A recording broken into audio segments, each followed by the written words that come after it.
Baik, puji Tuhan, shalom semuanya. Semuanya masih semangat? Haleluya, haleluya. Nah, kita akan sama-sama belajar satu kebenaran yang luar biasa, ya. Bahkan ini karena menjelang sudah masuk bulan Desember dan mulai tanggal 1, wah sudah safari Natal terus saya. Nah, kali ini kita akan sama-sama belajar satu kebenaran terambil dari Kejadian 3 ayat 16. Tema hari ini adalah benih Elohim atau benih Allah. Ya, jadi benih Elohim atau benih Allah. Jadi mari kita baca sama-sama di dalam Kejadian pasal 3 ayat yang ke-15. Aku akan mengadakan permusuhan antara engkau dan perempuan ini, antara keturunanmu dan keturunannya. Keturunannya akan meremukkan kepalamu dan engkau akan meremukkan tumitnya. Nah, saudara yang dikasihi Tuhan, kita tahu bahwa inilah awal mula Allah menyatakan janji tentang keselamatan. Ya, di saat Tuhan sedang memberikan hukuman kepada ular, ya. Nah, maka di situ disisipkan satu rencana yang luar biasa, yaitu rencana keselamatan. Ya. Jadi sejak awal karena kejatuhan manusia dalam dosa oleh karena Adam, maka dosa harus diselesaikan. Ya, manusia perlu diselamatkan karena upah dosa adalah maut. Dan Tuhan tidak menginginkan seorang pun manusia yang diciptakan olehnya dengan kasih itu akan masuk dan mengalami maut. Itu sebabnya Tuhan mulai merencanakan keselamatan. Jadi harus diselamatkan, manusia itu harus diselamatkan. Itu sebabnya di situ tersisip satu janji keselamatan dengan adanya benih yang akan ditabur sendiri oleh Allah. Ya. Jadi Allah tidak menginginkan manusia binasa, tetapi Ia justru ingin manusia semua selamat. Itu sebabnya Dia mulai menabur benih ilahi. Ya, jadi benih ilahi yang benar-benar akan membawa keselamatan bagi manusia. Nah, lihat sekarang kita mau lihat sih, sesungguhnya Alkitab itu menjelaskan benih manusia, ya benih manusia itu sesungguhnya bukan berasal dari perempuan. Ya. Jadi Alkitab itu dengan jelas menyatakan kalau yang namanya benih itu bukan berasal dari perempuan atau dari wanita. Tapi benih itu dari laki-laki. Ya, wanita punya sel telur, tetapi kalau tidak ada benihnya laki-laki, maka tidak akan muncul kehidupan. Ya, jadi Alkitab menjelaskan bahwa tidak ada benih di dalam laki-laki. Coba ini ayat-ayat yang bisa menjelaskan kita. Di Kejadian 5 ayat yang pertama dikatakan inilah daftar apa? Keturunan Adam. Bukan keturunan Hawa. Ya. Jadi sudah jelas di sini ini menjelaskan bahwa yang punya keturunan itu adalah laki-laki. Yang punya benih itu laki-laki. Ya. Coba Kejadian 42 ayat 11 dikatakan lagi. Kami ini sekalian anak dari satu ayah. Jadi ini Israel sedang ada di Mesir, lalu mereka ngomong karena mereka ketemu dengan Yusuf saat itu, mereka ngomong, kami ini adalah anak-anak dari satu ayah. Bukan ibu yang diutamakan, tetapi ayah. Jadi artinya benih itu laki-laki. Jadi wanita, perempuan itu tidak punya benih. Ya, termasuk iblis itu tidak punya benih. Ya, nanti akan saya jelaskan itu di sana ya. Jadi wanita dan iblis itu nggak punya benih. Yang punya benih adalah laki-laki. Coba lanjutkan sekarang. Lihat. Slide berikutnya. Terbukti di dalam perjanjian baru dinyatakan, yuk baca sama-sama. 2, 3. Tetapi ketika ia mempertimbangkan maksud itu, malaikat Tuhan nampak kepadanya dalam mimpi dan berkata, Yusuf anak Daud, janganlah engkau takut mengambil Maria sebab istrimu, Maria sebagai istrimu, sebab anak yang di dalam kandungannya adalah dari Roh Kudus. Jadi artinya bahwa Maria dia adalah perawan, dia adalah gadis. Bagaimana seorang gadis bisa hamil, bisa mengandung? Ya, itu adalah sesuatu yang mustahil. Tidak mungkin kalau yang namanya gadis atau anak perawan tiba-tiba mengandung kalau dia tidak menerima benih.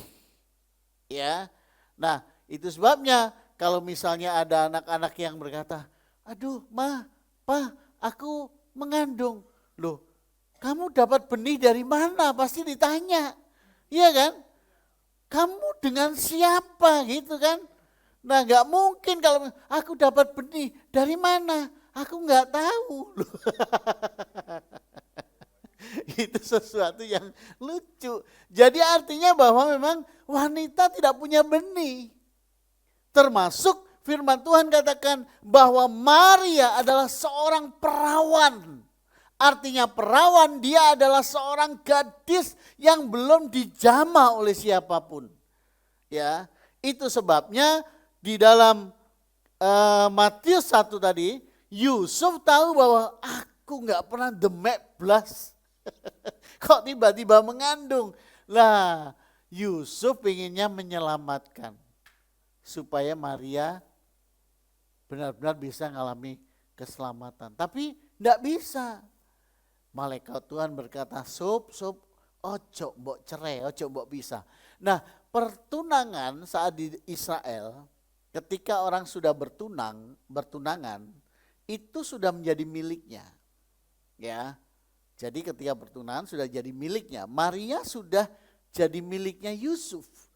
Orang semua sudah tahu itu. Bahwa Maria ini tunangannya Yusuf. Jadi tidak ada seorang pun yang bisa mengganggu. Dan tidak ada seorang pun yang bisa mulai mendekati. Atau mulai mau meminta. Enggak. Itu sudah sama. Tanggung jawabnya sudah kepada Yusuf.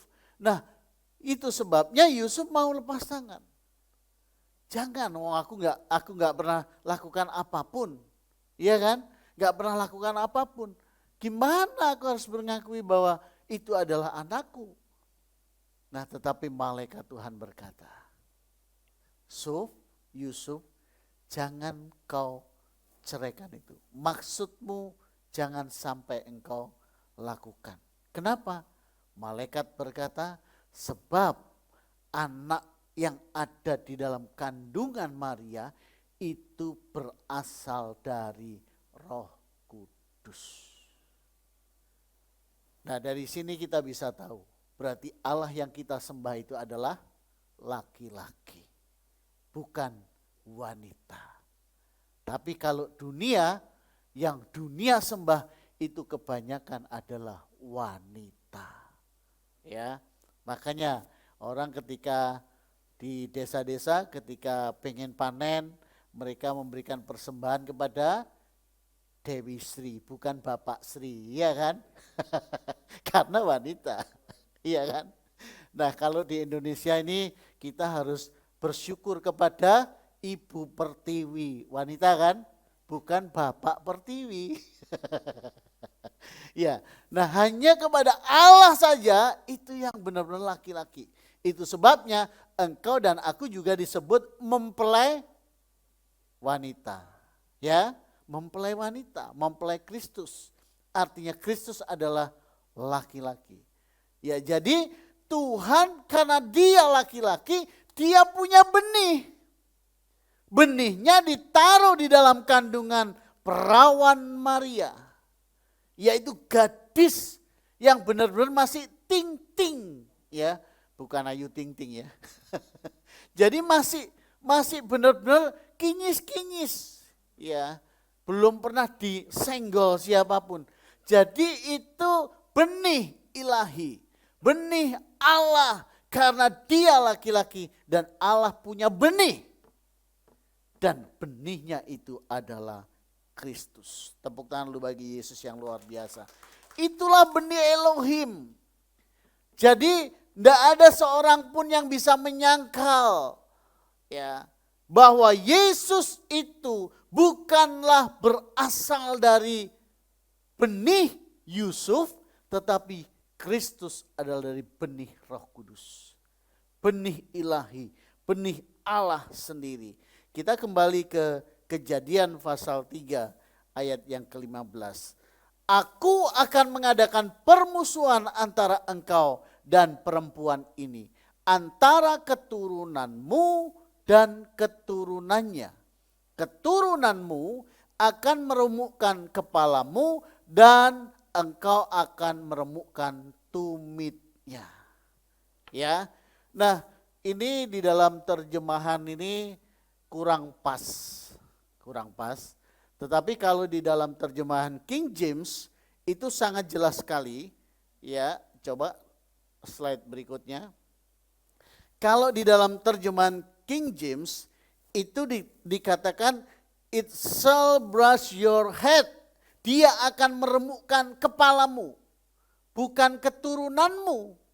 Bukan keturunannya di sini, artinya keturunan daripada perempuan atau Maria, bukan. Tetapi keturunan daripada Allah. Di sini kalau dalam bahasa Inggris jelas dikatakan dia, berarti Allah sendiri. Ya. Jadi ini sangat jelas, Allah sendiri yang akan meremukkan kepala iblis. Dan di situ bukan keturunan iblis, dikatakan keturunanmu. Iblis tidak punya keturunan. Iblis itu malaikat. Malaikat tidak bisa punya keturunan. Ya, malaikat itu diciptakan banyak. Jadi banyak. Sudah sejak awal diciptakan banyak. Tapi iblis hanya satu. Iblisnya satu. Tapi pengikutnya banyak. Malaikat-malaikat yang lain ngikut. Jadi pengikutnya iblis. Jadi iblis tidak punya keturunan. Ya, karena dia nggak punya benih. Yang punya benih siapa? Allah. Yang punya benih adalah Elohim. Itu sebabnya kita mesti lebih jelas lagi. Ya, jadi Roh Kudus singkapkan ini. Wow, benar ya. Gimana iblis bisa ini keturunanmu? No, bukan. Jadi terjemahannya nggak pas. Tapi terjemahan yang pas adalah King James. King James itu menyatakan, di situ coba buka lagi, lihat terjemahannya. Dia, yaitu Allah sendiri yang turun jadi manusia, ya, akan meremukkan kepalamu, kepala iblis. Lalu lanjutnya dikatakan, you shall brush his hair. Engkau, berarti engkau, artinya dia, iblis itu. Bukan keturunannya iblis, tapi iblis sendiri akan meremukkan tumitnya. Ya, jadi di sini kita bisa paham bahwa sekali lagi yang punya benih itu adalah Allah sendiri. Karena dia laki-laki. Dia benar-benar menaruh benihnya ya supaya benar-benar boleh menjadi keselamatan. Kalau benih itu enggak ditaruh di dalam rahim Maria yang masih gadis, yang masih benar-benar perawan, enggak pernah disentuh oleh siapapun, enggak mungkin benar-benar bisa ada. Itu sebabnya kalau ada orang bertanya, Tuhan kok punya anak? Hei, Tuhan itu laki-laki. Dia punya benih. Dan dia bisa melahirkan benih itu. Dan dia bisa membuat benih itu menjadi wujud yang nyata, yaitu manusia Kristus Yesus. Tepuk tangan dulu bagi Tuhan yang luar biasa. Nah, inilah yang luar biasa, yang Tuhan berikan pencerahan buat setiap kita. Jadi kita ngerti, sebenarnya pertarungan yang terjadi itu bukanlah pertarungan antara manusia dengan iblis, tetapi pertarungan antara manusia ilahi, benih ilahi, yaitu Kristus dengan iblis. Ya, dengan iblis, si Satan itu. Ya, Satan atau bahasa lainnya diabolos itu. Ya, ketika dia membolos, maka dia sudah di-out-kan karena suka bolos. Enggak dimasukkan lagi dalam kerajaan surga. Salahnya sendiri dia bolos. Ya, ini cuma juk aja. Jadi sejak awal pertempuran itu sudah dinyatakan karena iblis yang berusaha menipu manusia saat itu lewat Adam. Adam tertipu, Adam terbujuk, ya, sehingga ketika itu ditipu, maka Adam mulai jatuh dalam dosa. Tetapi Tuhan mengasihi ciptaannya, Tuhan mengasihi anak-anaknya, tidak ingin satupun anak-anaknya binasa, makanya harus ada keselamatan. Keselamatan tidak bisa dengan manusia sendiri, karena tidak ada satu orang pun yang bebas dari dosa. Semua orang telah berbuat dosa di Roma, ya. Jadi semua berbuat dosa, nggak bisa orang berdosa nembus yang berdosa. Benar? Orang berhutang mau bayar yang berhutang. Ya, kalau misalnya Pak Morris punya hutang, saya yang bayar hutangnya, berarti hutang saya tambah banyak. Betul? Iya, nggak bisa. Jadi kalau misalnya aku sudah berhutang tapi mau bayarin buat orang lain, maka hutangku lebih banyak, sana hutangnya bebas. Tapi Tuhan gak gitu. Harus dibayar orang yang tidak berdosa, tidak mengenal dosa, dan tidak berbuat dosa. Dan itu adalah Yesus Kristus. Tepuk tangan lu bagi Tuhan yang luar biasa. Itu sebabnya semua hutang dosa kita lunas karena Kristus. Sekali untuk selama-lamanya. Tepuk tangan lu bagi Tuhan sekali lagi. Haleluya. Nah, kita lihat mau sekarang, kenapa sih si iblis itu meremukkan tumitnya? Nah, sebelumnya saya mau tanya dulu.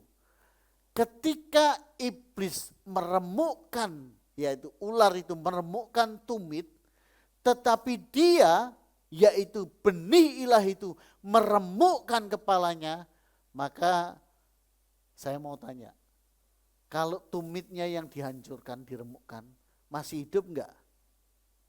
Masih hidup. Tapi kalau kepalanya yang diremukkan, punya lagi kuasa? Enggak, hancur kuasanya. Jadi lebih bagus kepalanya yang memang harus dihancurkan.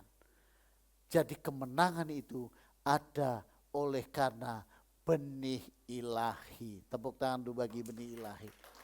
Ya, lihat sekarang. Nah, apakah Yesus diremukkan? Diremukkan tumitnya. Coba lihat bahwa, lihat Yesaya 53 ayat yang kelima. Tetapi dia tertikam oleh karena apa? Pemberontakan kita. Dia diremukkan oleh karena kejahatan kita. Ganjaran yang mendatangkan keselamatan bagi kita ditimpakan kepada Yesus. Dan oleh bilur-bilur Yesus kita menjadi sembuh.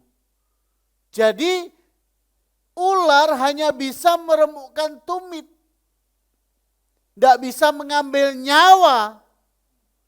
Tetapi ketika Yesus diremukkan tumitnya, itu artinya Yesus sedang mengalami proses di mana semua sakit penyakit, kesalahan kita, penderitaan kita, Yesus yang tanggung. Ya, itu sebabnya kesaksian tadi, menguatkan saya. Saya nggak janjian sama Pak Seno. Tiba-tiba Pak Seno bilang, saya disuruh Tuhan bersaksi. Saya sempat ngomong sama Tuhan, Tuhan aku mau saksi apa ini? Tentang engkau diremukkan. Saya mau sampaikan apa fakta nyatanya? Engkau Tuhan pasti kasih. Di belakang Pak Seno bilang, saya mau saksi karena disuruh Tuhan. Apa kesaksiannya?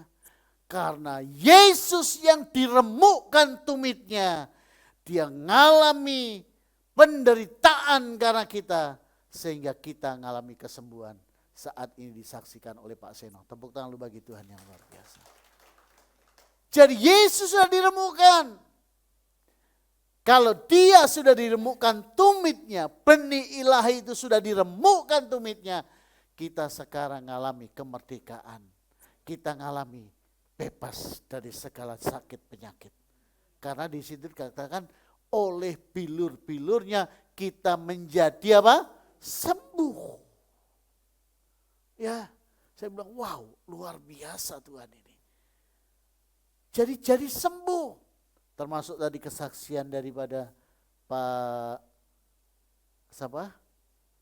Yuhui. Pak Kaho. Karena saya ingatnya itu, ya, kesaksian anaknya Pak Kaho tadi waktu dioperasi, nunggunya lama, tapi puji Tuhan, dia sehat sempurna. Jadi ketika Yesus diremukkan tumitnya, itu artinya Yesus sedang mengalami penderitaan, nanggung semua penderitaanmu dan penderitaanku, juga penderitaan sebanyak-banyak orang yang percaya. Ya, jadi itu supaya engkau dan aku ini sehat. Bapa maunya engkau dan aku itu sehat. Yang namanya sehat itu tubuhnya yang sehat. Ya, tubuhnya yang sehat. Tubuh kita semuanya pasti sehat. Jiwa kita disempurnakan, disegarkan, dikuatkan oleh firman. Sehingga kita semuanya sehat. Ya. Jadi itu Yesus diremukkan tumitnya. Benih ilahi itu diremukkan tumitnya oleh si ular itu. Coba lihat gambarnya lagi. Lihat. Nah, lihat. Jadi ular itu cuman hanya bisa makan tumit. Ya, meremukkan tumitnya. Tapi dia tidak bisa menghancurkan seluruh tubuhnya. Tidak bisa. Ya, nyawa tetap ada. Jadi Yesus ketika tumitnya diremukkan, Yesus tidak mengalami kematian. Tidak mati. Loh, tapi Yesus mati. Yesus mati ketika dia menyerahkan nyawanya. Di atas kayu salib dia berkata, ya Bapa, kuserahkan nyawaku ke dalam tanganmu. Jadi Yesus menyerahkan nyawanya. Bukan Yesus mati oleh ular. Enggak. Ular tidak bisa membinasakan benih ilahi. Tapi justru ular dibinasakan oleh benih ilahi. Kita lihat selanjutnya. Ya. Lihat. Nah, ini yang diremukkan kepalanya ular. Tumitnya Yesus diremukkan, tapi kepalanya ular diremukkan. Lihat 1 Yohanes 3 ayat yang 8. Barang siapa tetap berbuat dosa, berasal dari apa? Iblis. Ya, jadi iblis gak beranak. Tetapi iblis bisa membuat orang-orang berbuat dosa, itu jadi pengikut. Ya. Jadi barang siapa yang tetap berbuat dosa berasal dari iblis. Sebab iblis berbuat dosa dari mulanya. Untuk inilah anak Allah, yaitu benih Elohim, menyatakan dirinya, yaitu supaya ia apa ini? Membinasakan. Bandingkan tadi, kalau tumit Yesus apa? Diapakan? Diremukkan. Tapi kalau Ular ini diapakan? Dibinasakan. Apa yang dibinasakan? Perbuatan-perbuatan iblis itu. Ya, jadi di sini jelas Tuhan, benih ilahi itu hanya diremukkan, artinya dihancurkan saja tumitnya. Tapi iblis dibinasakan. Enggak ada perbuatan iblis yang bisa mengalahkan perbuatan Kristus. Perbuatan iblis habis. Dia tidak bisa lagi perbuatannya dipertahankan. Tetapi perbuatan dari benih ilahi itu tetap hidup selama-lamanya. Ya, jadi kita tahu bahwa oleh karena Yesus diremukkan tumitnya, kita menjadi sembuh, kita jadi sehat, kita jadi diberkati, kita jadi berhasil. Itu karena Yesus telah diremukkan tumitnya. Tetapi iblis tidak bisa berbuat apa-apa karena dia sudah dibinasakan oleh benih ilahi itu. Tepuk tangan dulu bagi Tuhan yang luar biasa. Haleluya. Jadi di sini jelas bahwa benih Elohim itu adalah siapa? Yesus. Ayat yang terakhir kita baca sama-sama. 2, 3. Karena kamu telah apa? Dilahirkan kembali. Bukan dari benih yang fana, tetapi dari benih yang tidak fana. Oleh apa? Firman Allah yang hidup dan yang kekal. Jadi, oleh karena Yesus adalah benih Elohim itu, benih dari Bapa sendiri, maka kita pun juga dilahirkan kembali. Perlu dilahirkan kembali, yaitu bukan dengan benih yang fana, artinya bukan benih manusia, ya, tetapi dari benih apa yang tidak fana, dari benih Allah. Benih Allah itu adalah Kristus dan Kristus itu adalah firman Allah. Engkau dan aku dilahirkan kembali oleh apa? Firman Allah. Ketika firman itu engkau dan aku terima, firman itu yang membuat pencerahan bagimu dan bagiku bahwa engkau dan aku sesungguhnya bukan lagi orang-orang berdosa, tetapi engkau dan aku sesungguhnya adalah orang-orang yang sudah dibenarkan oleh benih ilahi, yaitu Kristus. Tepuk tangan bagi Tuhan yang luar biasa. Karena benih ilahi diremukkan tumitnya, engkau dan aku sembuh, sehat, diberkati, dan selalu sukses berhasil karena Kristus. Jadilah sembuh, jadilah percaya, dan jadilah diberkati karena Kristus. Saya undang pemusik kembali, saya undang singer kembali. Kita akan naikkan pujian. Dia bukan hanya benih, tapi dia adalah gembala yang agung bagimu dan bagiku.